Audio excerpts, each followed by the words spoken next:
Este es el capítulo 22 del libro de profeta Jeremías y comienza el capítulo diciendo, así dice Adonai, desciende a la casa del rey de Judá y habla ahí esta palabra y dile, escucha la palabra de Adonai, oh rey de Judá, que está sentado sobre el trono de David, tú y tus criados y tu pueblo que entran por estas puertas.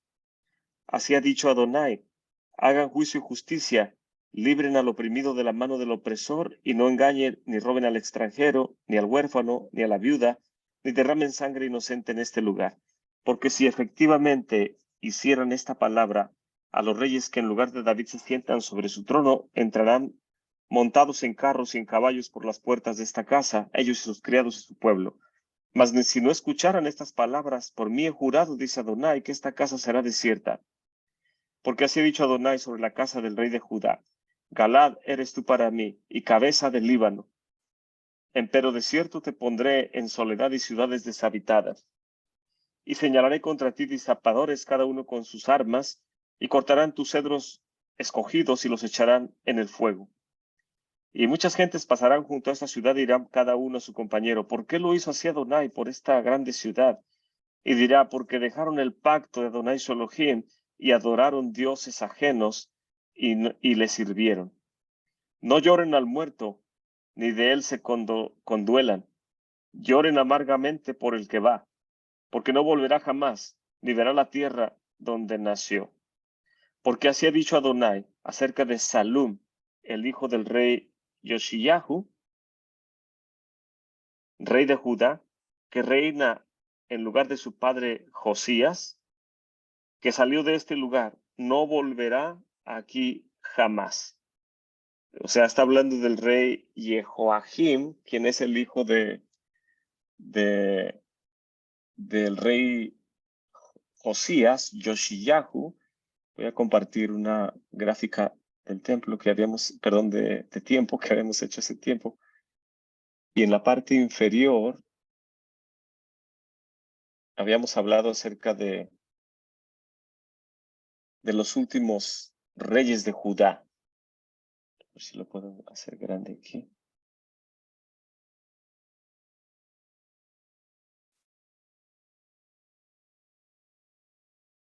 Entonces aquí tenemos los últimos reyes de Judá, que el hermano Joseph Good, la paz sea con él, encontró un paralelo en los últimos 10 reyes de Judá y su relación con el libro de Apocalipsis, en base a que la abominación desoladora es puesta en los 3 años y medio en el santuario en la era mesiánica, de acuerdo a los 7 años del libro de Apocalipsis.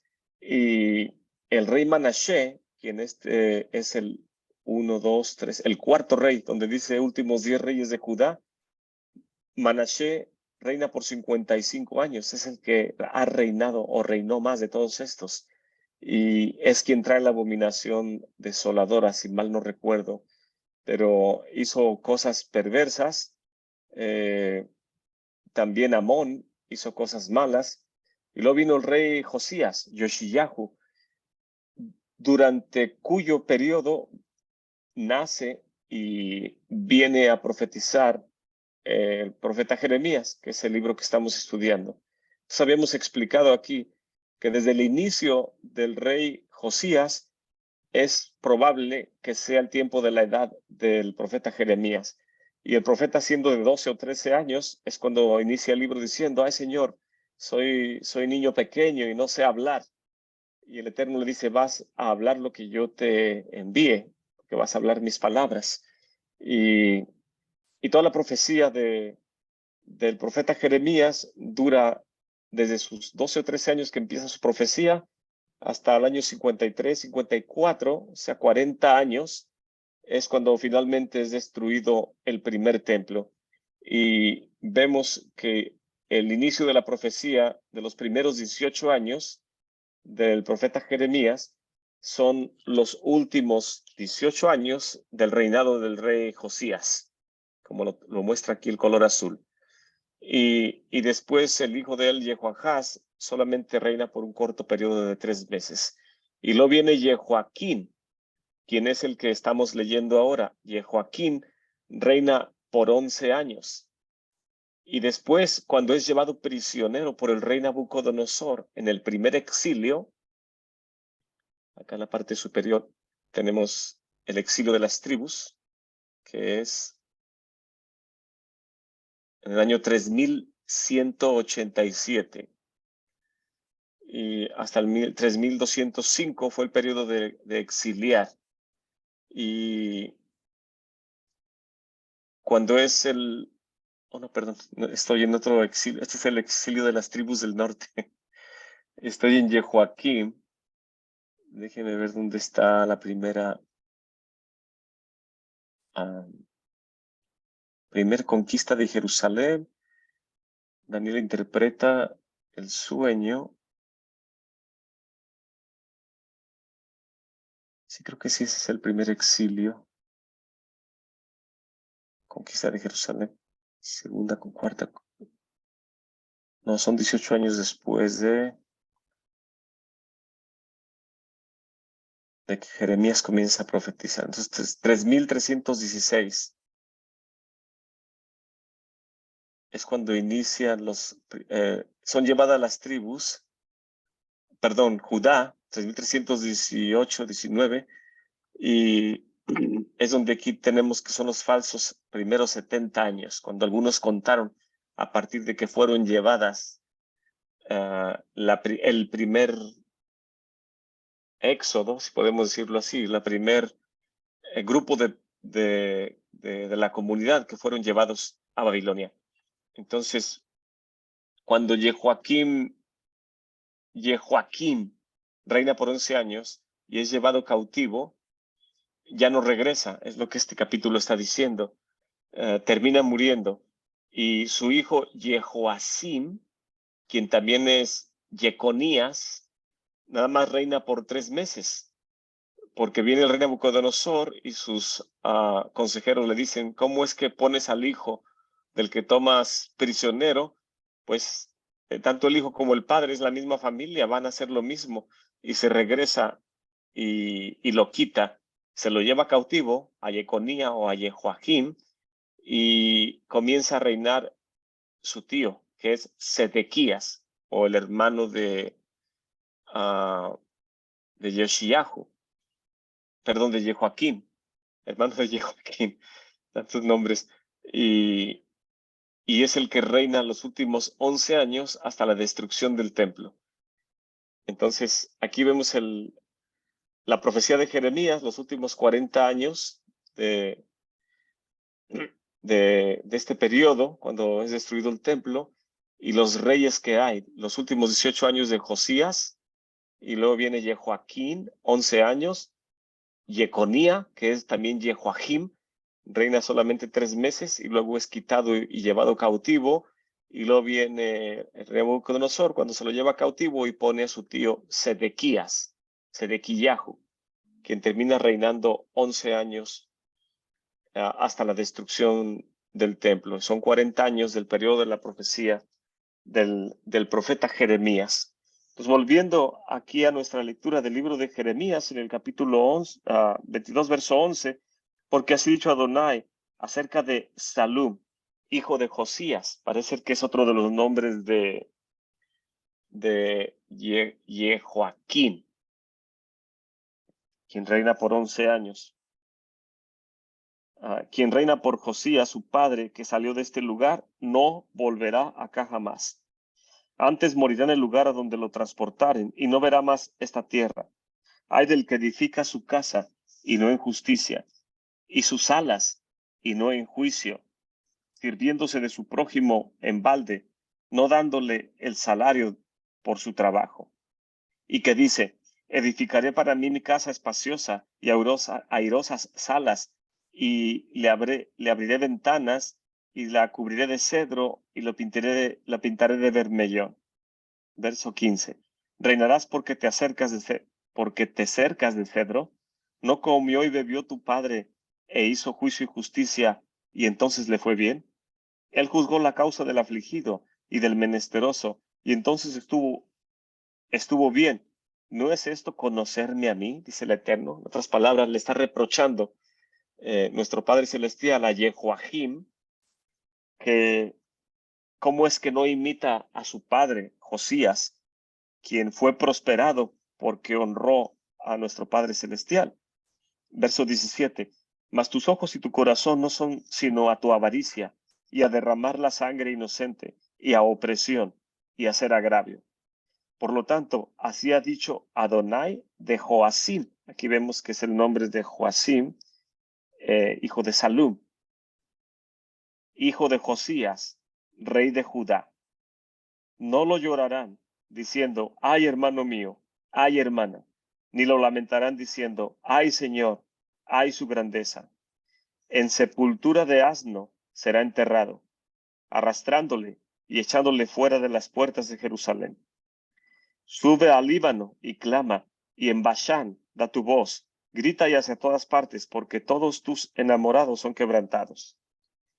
Te ha hablado en tus prosperidades, mas dijiste, no iré. Este fue tu camino desde tu juventud, mas nunca oíste mi voz. Y todos tus pastores pasará el viento, a todos tus pastores pasará el viento, y tus enamorados irán en cautiverio. Entonces te avergonzarás y te confundirás a causa de toda tu malicia. Y voy a leer lo que dice el rabí Landi, aquí en su libro de comentario en Jeremiyahu, capítulo 22. El título dice, duras profecías para los reyes descendientes de Josías o de Yoshiyah. Del verso 10 al 30, verso 10, no lloren al muerto, ni de él se conduelan, hasta el verso 30, que es el final, dice el comentario, contienen duras profecías acerca de los descendientes del rey Josías, refiriéndose a, se puede uno ver a esta familia en el capítulo 6. Punto número 1. Cuando se menciona a Shalum, el hijo de Josías, que se describe en el verso 11, y se dice de él, es quien gobierna en lugar de Josías, su padre. Las profecías de Jeremías, cuando dice que dejó su lugar y que no va a regresar más al lugar donde lo han exiliado y que ahí va a morir en la tierra y esta tierra no la verá jamás, se dice acerca de él. Punto 2. Del verso 13 al 19, la profecía comienza a describir la injusticia y opresión cometida por el rey Joaquín y el castigo que le espera por haber hecho eso. Dice, será sepultado como se sepulta un burro, arrastrado y llevado de aquí para allá por las puertas de Jerusalén. Punto 3. Del verso 20 al 30, esta dura profecía acerca de Jeconía, quien también es Jehoiakim, el hijo de Jehoiakim, y también describe el castigo que le espera. Entonces aquí el rabí nos está describiendo que este capítulo está hablando de tres personajes de la misma familia. Está hablando de Shalum, hijo de Yoshiyahu, que se cree que es otro nombre de Jehoiakim, con la K, y Jeconía es Jehoiakim, se escribe con la J. Esa es la diferencia entre el padre y el hijo. Pero esto es muy interesante porque es parte de la genealogía que describe tanto el libro de Lucas, si no me equivoco, como el de Mateo, acerca de dónde viene la ascendencia de Yeshua, de la casa de David. Voy a seguir leyendo lo que dice el rabí. ¿A quién se refiere cuando dice Shalum, hijo de Yoshiyahu, quien reinó en lugar de Josías, su padre? Los nombres de Yoshiyahu, de los hijos de Yoshiyahu, aparecen en Primera de Crónicas, capítulo 3, verso 15. Dice, los hijos de Yoshiyahu, el primogénito, Yohanan, el Sequillahu y el cuarto que ascendieron al trono fueron Jehoahaz, Segunda de Reyes 23:31. Después vino Jehoakim, como vimos en este verso 34 también. Y después el nieto de Yoshiyahu o de Josías, quien es Jehoahim, quien también es Conías. Y después viene, por último, Sedequías, quien es el que está en la gráfica al final de la destrucción del templo.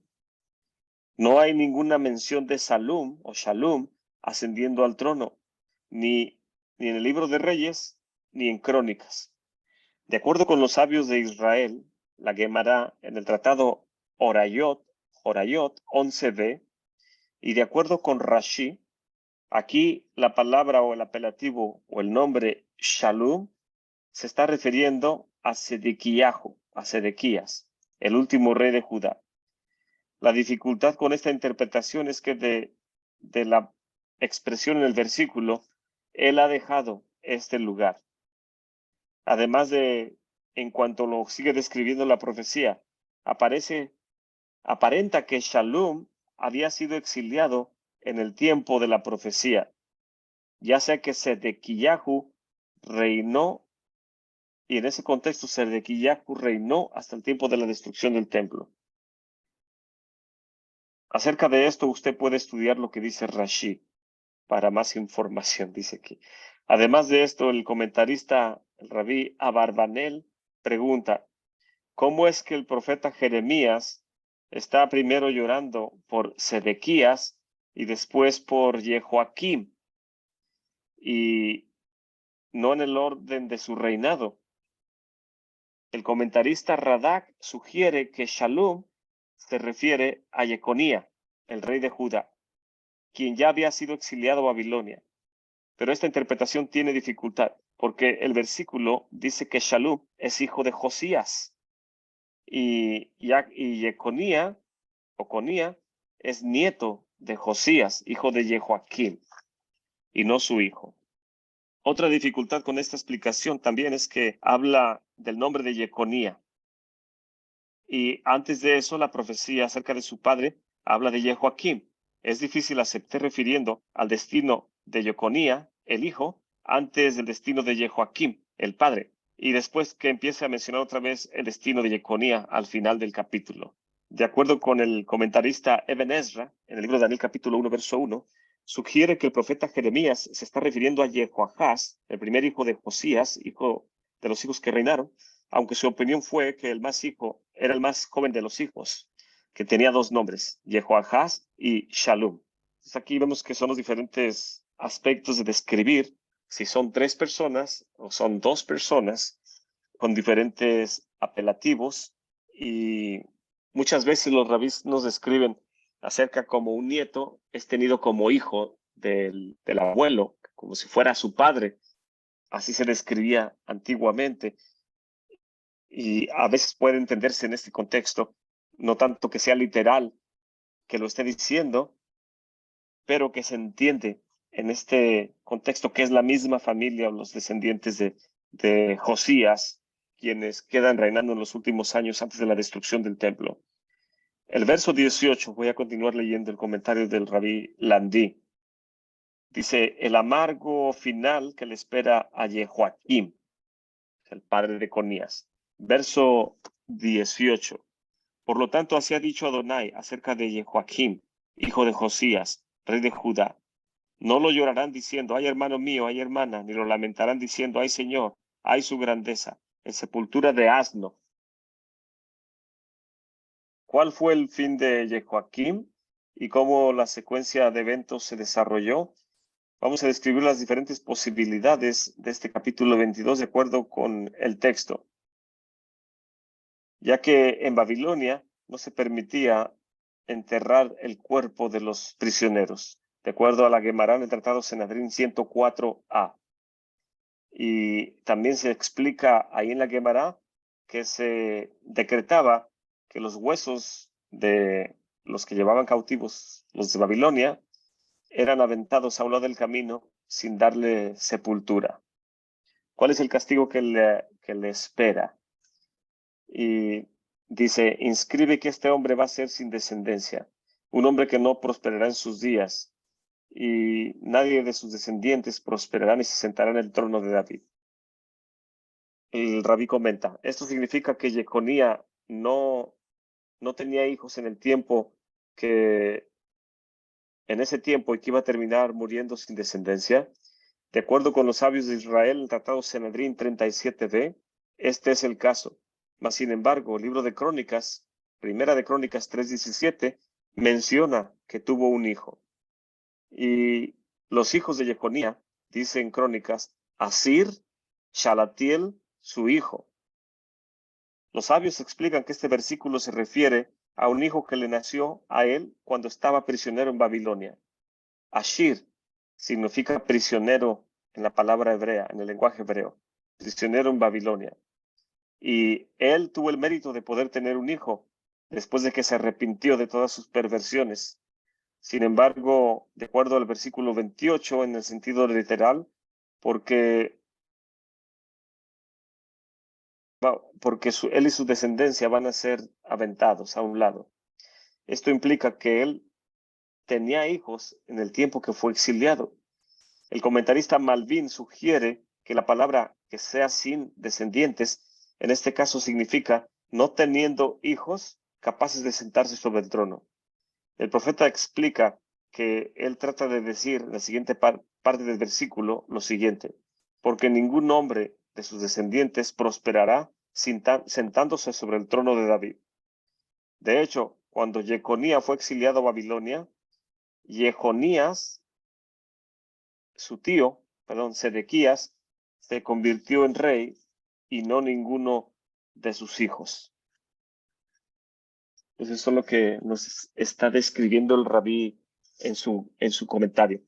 Y de acuerdo a la Gemara en el tratado Sanhedrin que nos mencionan ahí, dice que ya en el tiempo de los Tanaim, tiempo de la Mishnah, 200 años, mira la gráfica, si esto tomó lugar en tiempo de la destrucción del templo, que fue en el 3340, mira aquí arriba, destrucción del primer templo, sí, 3340, aquí está arriba. Y ya para el tiempo de los Tanaim, antes del periodo del segundo templo, después de Esdras, cerca del 3500, 3600, en ese periodo, había un rabí que le llaman el rabí Prada, y de acuerdo al tratado Sanhedrin, se encontró una cabeza de un esqueleto, de una persona, y decía escrito en este esqueleto, en esta calavera, decía: te mereciste esto y algo más. Cuando el rabí Prada encontró esta calavera, de acuerdo a la Gemara, dicen que él pensó, esta debe ser la cabeza del rey Jehoaquín, de quien dice el profeta Jeremías que iba a tener sepultura de asno, o sea, iba a terminar en el camino, tirado, su esqueleto. Y entonces el rabí medita y dice, oh, este debe ser la calavera de Jehoaquín. Y meditó el rabí, no es propio que alguien de la realeza de la casa de Judá termine de esta manera, aunque tuvo una maldición o este decreto de parte del Eterno. Aún así el rabí tomó la cabeza, la envolvió en un paño de tela muy fina, se lo llevó a su casa, lo escondió en un baúl mientras meditaba cómo darle sepultura o qué hacer con él. Y dice la Gemara que unos días después que él hizo esto, su esposa, por accidente limpiando la casa, vio y encontró esta calavera envuelta en esta tela fina, y inmediatamente fue con su vecina y dice, oye, encontré esto en un baúl, y ¿por qué mi esposo escondería este cráneo en esta tela tan fina en ese baúl? Y la vecina le dijo, posiblemente nunca te lo dijo y tuvo otra esposa a la cual no ha logrado olvidar, y se encontró su cráneo, y para poder recordarla lo envolvió en una tela fina y la escondió. Y la esposa del rabí Prada dice, ¿y qué voy a hacer entonces? No puedo tener esto en mi casa. Y la vecina le dijo, ¿por qué no lo quemas? Deshazte de ese cráneo y quítate de los problemas. Y entonces hizo eso la esposa del rabí Prada, y cuando llegó el rabí, ella le dijo, ¿por qué tenías un cráneo de alguna persona? ¿Quién era? Y el rabí dice, ¿qué hiciste con ese cráneo? Dijo ella, ya no puedes preocuparte de eso porque lo quemé. Y entonces el rabí Prada entendió, oh, por eso en el cráneo estaba escrito, merecías esto y algo más. algo más, él nunca lo había entendido, dice, pero ya entendí que fue tanto el castigo para Jehoiakim, perdón, que nunca tuvo sepultura, y algo más que le iba a venir era precisamente que iba a terminar siendo incinerada su cabeza o su cráneo. Entonces, esta narrativa nos dice la Gemara acerca del castigo que vino sobre este perverso rey de los descendientes de Judá, que reinó por 11 años y cuyo descendiente es finalmente Jeconía. Y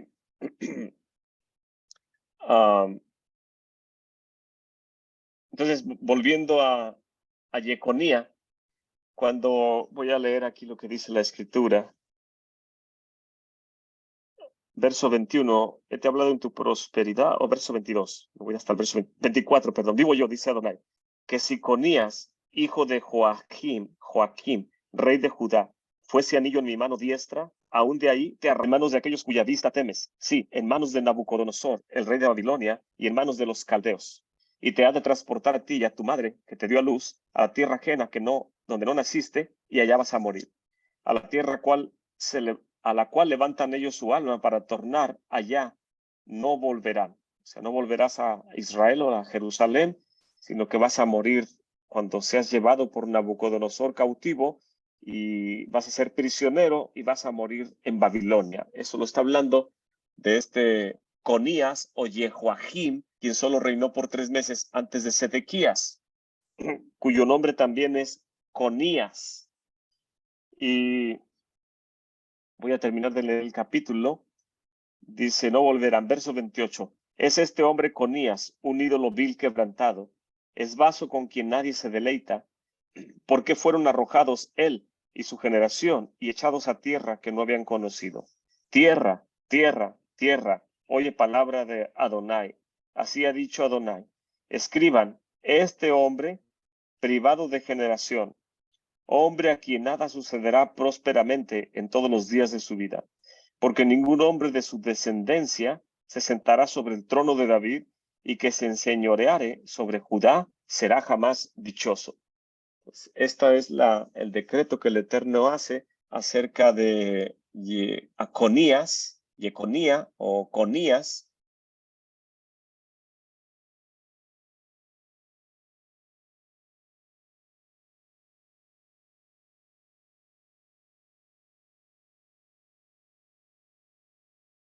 externa, en un pozo. Y es el tipo de cárcel que utilizaban en Babilonia. Una vez que la persona es puesta en este pozo, ya no sale ahí termina muriendo.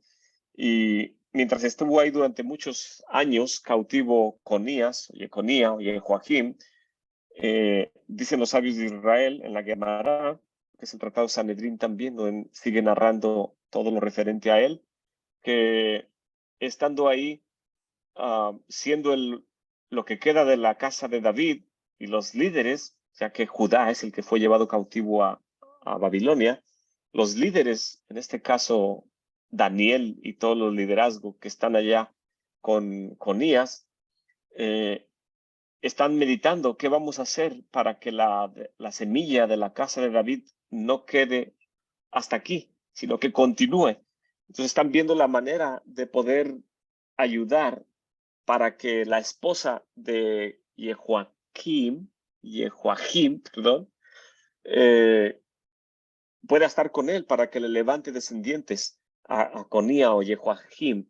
Y le dicen a una de las criadas de la esposa del rey Nabucodonosor, lo mejor de nuestros ancestros va a terminar aquí en Babilonia.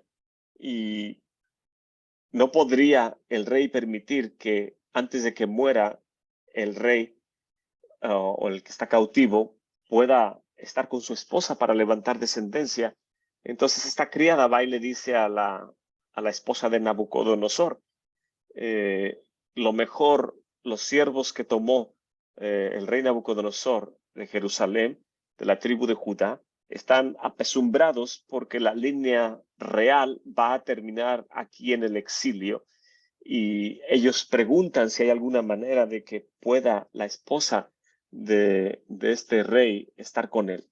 Y de tal manera que el Eterno toca el corazón de la esposa de Nabucodonosor y ella va y le dice a él, tú anhelas tener descendencia, ¿verdad? Y él dijo, sí, quiero tener hijos que tomen mi trono cuando yo ya no esté aquí.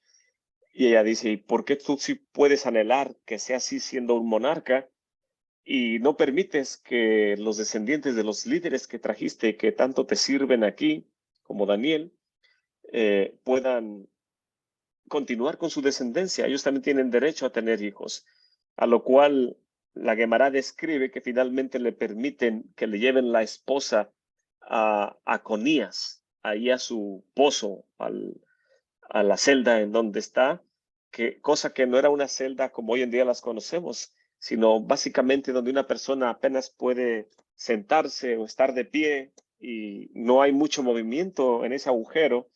Y le dicen, ok, vas a tener la oportunidad de que tu esposa esté contigo, visita conyugal, y cuando logran bajar a la esposa en esa cisterna angosta, eh, dice la Gemara que él la abraza y se abrazan, comienzan a platicar, a llorar, y, y los guardias están diciendo, si vas a tener descendencia, apúrate porque no tienes mucho tiempo, a lo cual él mencionándole a su esposa que tienen que hacer lo que hay que hacer para tener descendencia, ella inmediatamente le dice, no podemos hacer eso. Y el rey Conías dice, ¿por qué? Esta es la oportunidad de levantar semilla a la casa de David. Y ella dice, no, estoy en periodo de impureza, no puedo estar contigo en la intimidad. Y anteriormente, este es un ejemplo que la Gemara describe para que nosotros entendamos que este perverso se arrepintió. Se había seguido el camino de su padre en cuanto a idolatría y hacer opresión a la comunidad y todas estas maldades que hacían esos reyes de ese tiempo. Uh, la Gemara nos dice que podemos ver aquí que se arrepintió para cuando le lograron enviar la esposa, porque la esposa dice, estoy en periodo de impureza, y él inmediatamente se separa de ella y les dice, guardias, sáquenla de aquí inmediatamente. No que querías tener descendencia, dijo él, de acuerdo a la ley judía, no puedo estar cerca de ella porque está en un tiempo en el que no puedo acercarme a ella. Y sacan a la esposa, esperan el tiempo requerido, la vuelven a meter a la cisterna y de tal manera que puede levantar descendencia al rey Joaquín. Voy a ver si puedo encontrar en Cefaria, un versículo que estaba viendo hace unas horas. Se me hizo interesante. Conía.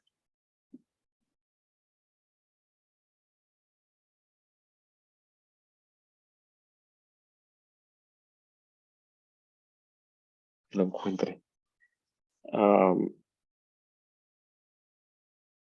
Déjame ver si lo encuentro en mis celulares donde lo estaba viendo.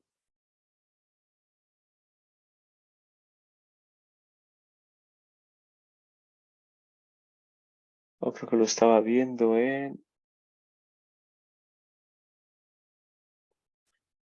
Si vamos al texto, Tanaj, ustedes no pueden ver. Voy a compartir con ustedes a ver si lo podemos ver aquí. Cefaria, vemos en el Tanaj, buscamos el libro del profeta Jeremías, capítulo 22, y el último de los versículos, que sea sin descendientes, viene en el Talmud, Tratado Sanhedrin. Dice aquí el Tratado Sanhedrin 37b. El rabí Yohanan dice, el exilio cubre por todas las transgresiones y hace a un pecador como una persona nueva, como se ha dicho acerca del rey Yeconía, un descendiente de la casa de David. Así dice el Eterno, escriban que este hombre no va a tener descendencia, un hombre que no prosperará en sus días, porque ningún hombre de su descendencia o de su semilla prosperará sentándose sobre el trono de David y gobernando nunca en Judá. Jeremías 22:30. Y después de esto, Jeconía fue exiliado y también se ha dicho de eso. Los hijos de Jeconía son Ashir, Salatiel y su hijo. Primera de Crónicas 3:17. El versículo emplea la forma plural de hijos de, y aunque él solamente tuvo un hijo, Salatiel, cuyo nombre podemos entender que dice Ashir, literalmente significa prisionero. No es que sea un nombre propio, sino que es el prisionero Salatiel, su hijo. Es lo que trata de describir el texto de la Gemara. Shalatiel literalmente significa plantado por el Eterno o semilla del Eterno, plantada por el Eterno. Nos enseña que el Eterno plantó en una manera no muy propia, como uno planta una semilla. La manera de plantar no muy común se le llama Hanishtalin. Significa sembrar gente o sembrar semilla de gente.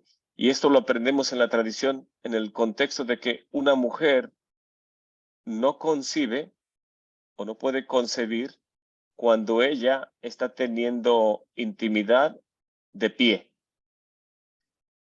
Y parece ser que, a mi punto de vista muy particular, me parece ser que toda la descripción de lo que el Eterno dijo acerca de Conía y que no se iba a sentar uno de sus descendientes sobre el trono de David y que no prosperará en todos los días de su vida, y la manera en cómo describe la Gemara que estaban concibiendo Conías con su esposa de pie y que requiere un milagro del Eterno el que pueda haber concepción, porque es difícil que haya concepción estando de pie. El Eterno ayudó a que naciera Salatiel, que significa semilla del Eterno. Y los sabios de Israel nos dicen en este contexto que otra manera de decir Salatiel o semilla o sembrada por el Eterno, en este contexto, se traduce en el lenguaje en Babilonia como Sera Babel, semilla de Babel. ¿Y quién es este descendiente de Conía, concebido en una cisterna en una manera muy difícil? Es Shalatiel, cuyo nombre también dicen los sabios de Israel es Zorobabel. Y no solamente es Zorobabel o Shalatiel, sino que los sabios también nos dicen que no es nada más ni nada menos que el profeta Nehemías.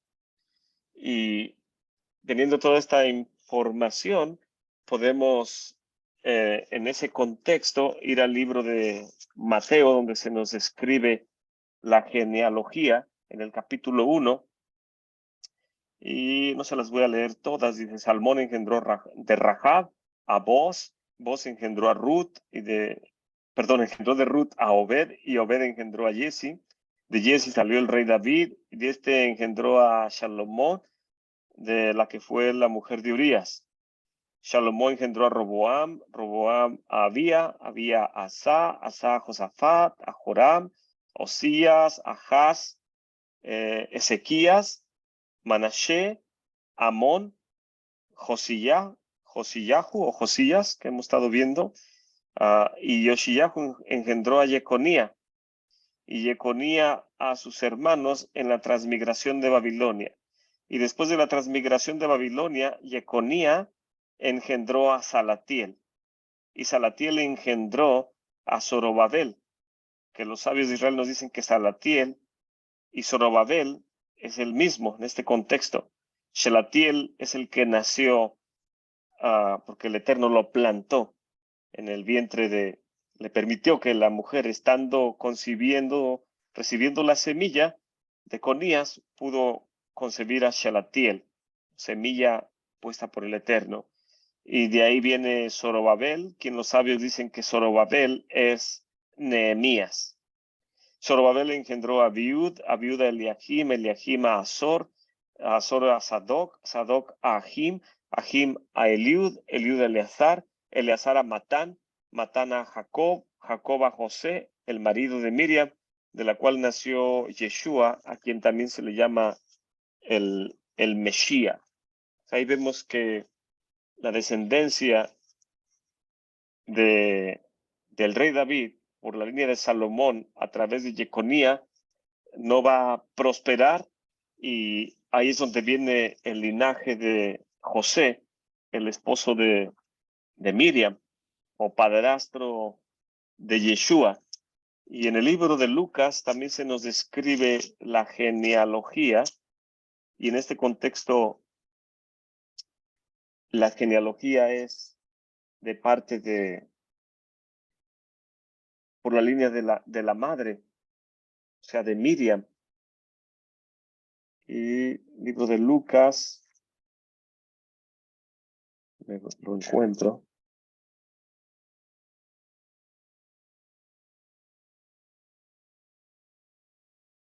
Capítulo 3, verso 23. Y el mismo Yeshua comenzaba a ser como de 30 años, hijo de Yosef, como se creía, que fue hijo de Elí, de Matat, que fue de Leví, de Melqui, de Haná, de José, Matatías, Amós. Y vemos que nos da otros nombres, porque es por el lado de Miriam, no es tanto por el lado de Yosef. Y más adelante dice, verso 31, que fue de Melea, que fue de Mainán, que fue de Matata, que fue de Natán, que fue de David, que fue de Jesse, que fue de Obed. Entonces vemos aquí en el verso 31 que Miriam es descendiente de David por el lado de Natán, quien es un hermano de Salomón, mientras que José es hijo de David o descendiente de David por la línea del rey Salomón, y donde viene también Salatiel o Zorobabel. Y aquí estamos viendo que por el lado de Yosef, su padre, no iba a ser prosperado, o su padrastro, debo de decir, no iba a ser prosperado en este contexto de acuerdo a la maldición o la restricción o el decreto que puso el Eterno en el libro de Jeremías en lo que concierne a los descendientes de Conías. Entonces, le está diciendo, no está diciendo que no va a tener descendencia, sino que va a tener descendencia, pero no va a prosperar, no se va a sentar en el trono como se lo había prometido el Eterno al rey David. Cuando puso a Salomón, el Eterno permitió que fuera inaugurado el reinado de David, y escoge a Salomón para que sea puesto en el trono. El Eterno dice, será para mí mi hijo y yo seré para él su padre. Y será que si hace todo lo que está especificado en el pacto que hice con David, no habrá descendiente que no se siente sobre el trono, pero si se aparta del pacto que hice con David, lo castigaré con varas de hombres. Entonces vemos que por causa de apartarse ese lado del linaje, no podía descendientes de José aspirar al trono, pero por el lado de Miriam sí puede aspirar al reinado en este contexto. Entonces, este pasaje, este capítulo 22, es sumamente importante en cuanto a establecer las genealogías de Mesías. Y